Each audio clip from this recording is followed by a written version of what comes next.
Baik, terima kasih. Assalamualaikum warahmatullahi wabarakatuh. Rekan-rekan staf pengajar dan saudara-saudara para mahasiswa, pertama-tama kita bersyukur kepada Allah SWT.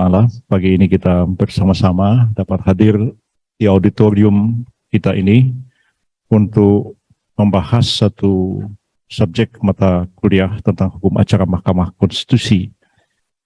Kewenangan Mahkamah Konstitusi yang belum pernah digunakan sampai hari ini, yaitu kewenangan, yang lupa saya sebut tadi, kewenangan mengadili pendapat Dewan Perwakilan Rakyat apabila Dewan Perwakilan Rakyat berpendapat Presiden telah melakukan pelanggaran terhadap sejumlah hal, ya, melakukan pengkhianatan, ya, kemudian melakukan korupsi, melakukan tidak memenuhi lagi syarat sebagai presiden, dan kemudian juga presiden itu telah melakukan kejahatan berat lainnya, begitu. Ini soal kejahatan berat ini agak membingungkan saya terus terang. Ketika saya harus mendraft undang-undang Mahkamah Konstitusi itu, apa yang dimaksud dengan kejahatan berat? Ya. Saya bertanya kepada guru besar di fakultas kita ini, sudah almarhum sekarang, Profesor Lobi Lukman, guru besar hukum pidana. Katanya, ini Pak Lobi, apa yang dimaksud dengan kejahatan berat? Ya, Bapak sebagai guru besar hukum pidana gimana jawabnya? Dia bilang, nggak ada itu kejahatan berat Pak Yusril. Ya. Yang dikenal dalam hukum pidana itu luka berat. Kalau kejahatan berat itu tidak ada. Jadi kalau luka berat itu tidak berarti bahwa orang itu harus babak belur, ya, harus berdarah-darah begitu, tidak. Tapi dalam hukum pidana, kata Pak Lobi, luka berat itu artinya luka yang menyebabkan seseorang itu tidak dapat melaksanakan pekerjaan dan profesinya.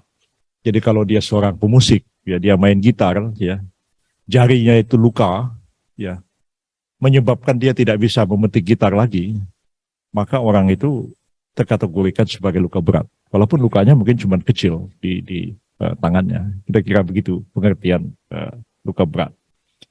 Begitu juga tentang tidak memenuhi syarat sebagai presiden itu juga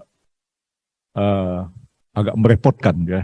Tidak memenuhi syarat itu apa? Syarat jadi presiden itu diatur, ada KTP-nya, ada segala macam begitu.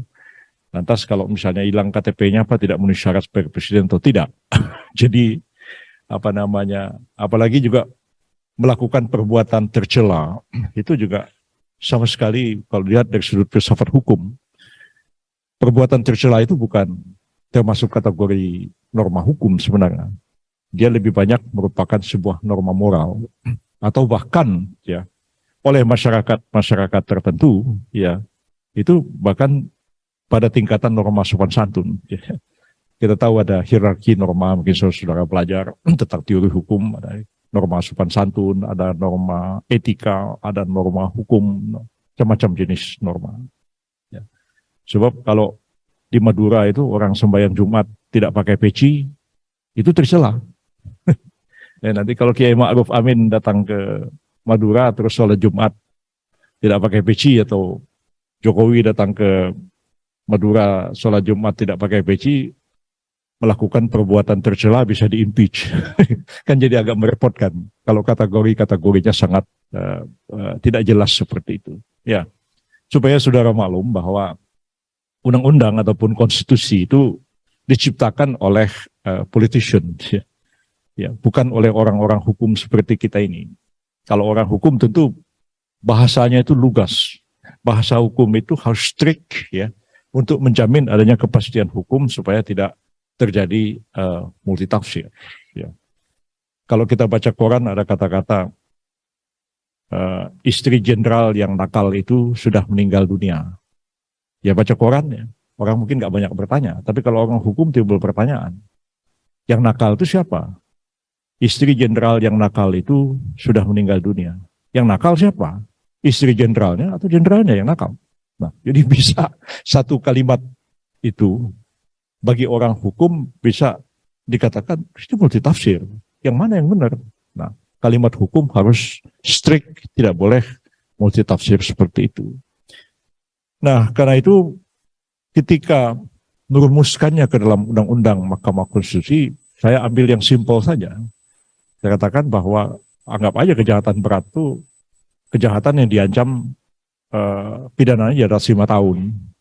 Dan dalam KUHP orang itu bisa ditahan oleh penyidik. Ya udah jadi aja. Tapi perbuatan tercela kami tidak bisa merumuskannya.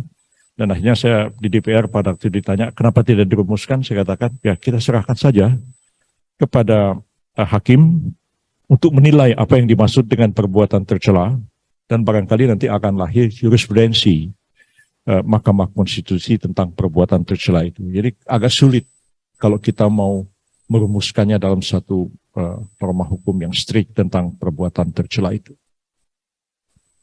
Saya kira sudah cukup ya. Lain kali kita kuliah lagi. Terima kasih banyak, dan kalau ada yang mau tanya silakan. Saudara mungkin sudah ada kuliah lain lagi. Assalamualaikum warahmatullahi wabarakatuh.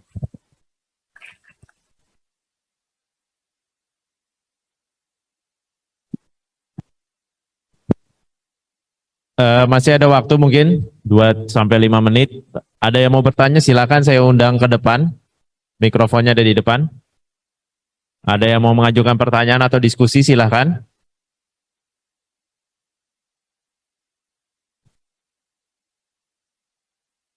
Ada? Cukup jelas? Cukup jelas, baik. Memang luar biasa ya Prof. Yusril, pelaku sejarah. Sejak salah satu pelaku sejarah amandemen konstitusi, perubahan reformasi ketatanegaraan Indonesia juga melahirkan Mahkamah Konstitusi dan berkiprah langsung terkait dengan perubahan-perubahannya, dan hari ini sharing dengan kita. Sekali lagi terima kasih Prof. Yusril atas sharingnya hari ini, dan insya Allah bermanfaat untuk mahasiswa. Kita akhiri kuliah hari ini. Assalamualaikum warahmatullahi wabarakatuh. Selamat siang.